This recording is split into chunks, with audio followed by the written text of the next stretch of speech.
Hello everyone, today let's solve the n queens puzzle. On the n by n chessboard, we try to find a way where n queens can be placed on the board without attacking each other. If there is no such solution, we return an empty list. To solve this puzzle, we have to answer three key questions. First question, how can we safely place a queen on the board? For example, a 4x4 board. When we place first queen on the first row and the first column, then the second queen can be safely placed on the third row and second column, because these two queens not on the same column and same row. Also, they are not on the diagonal line. Therefore, the rule is that no any two queens on the same column or row, and no any two queens on the diagonal line. The second question is, what data structure can we use to represent the location of the queen on the chessboard?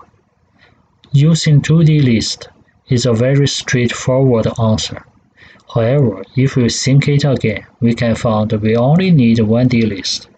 It will be good enough.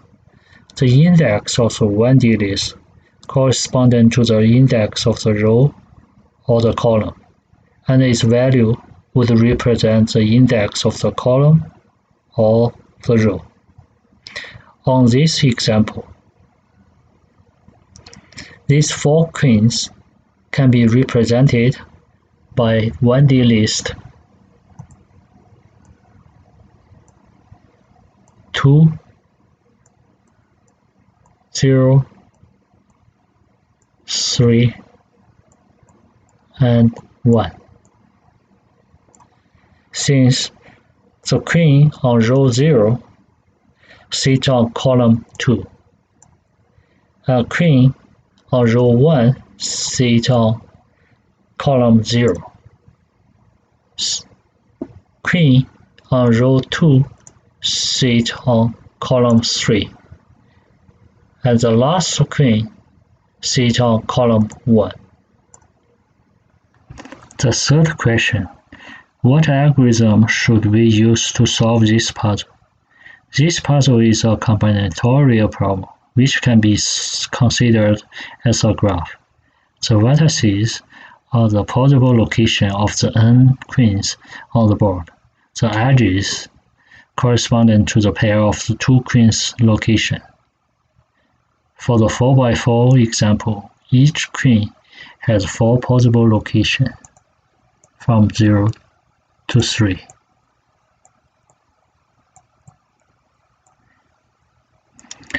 There are 16 locations connected with 48 edges,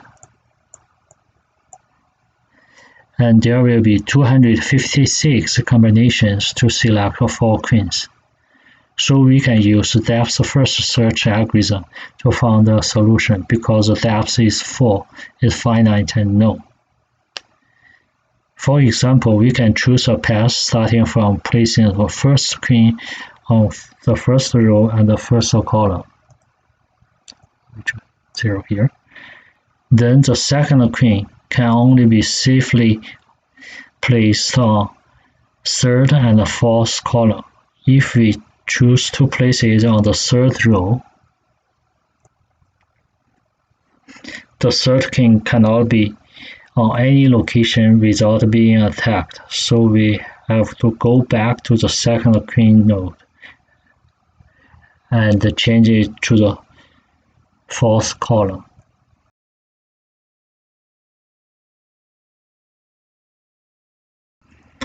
Now we can place the third queen on the second column. However, we found we cannot safely place the fourth queen on the board, so we go back to the upper node. The second column is the only choice for the third queen. we have already selected, so we have to go back to the upper node again. So we cross it. At this level, we already gone through all choices. So we have to go back to the first king, cross it. We go back to the fourth king, and then we choose another path. Place the first queen on the first row and the second column. We repeat the above procedure until we found that all queens can be safely placed on the board. So that's one of our solutions. Now let's look at the code. In this code, we use a Python DAG instead of a list for the data structure, because a Python DAG is faster than the list on adding and popping data. Here is a sub-function to check whether the new queen location is safe to place a queen. This part is to check whether the new queen location is on the same column with any other queens. And this part is to check whether the new queen location is on the diagonal line of any other queens. The n-queen solver is a main function. It takes the integer n as an input. Integer n is for the n by n dimension of the chessboard. These two lines are to find the safe location for the new queen. If the new location is valid, it will append the location to the solution and start to search the location for the next queen from column 0. Otherwise, it pops the last entry and checks the next available column for the next queen. When the solution is found, this line will stop the while loop. Here are a few examples of running this program. You can see for 2x2 and 3x3 chessboard, there are no solution. Okay, that's all for today. See you in next episode.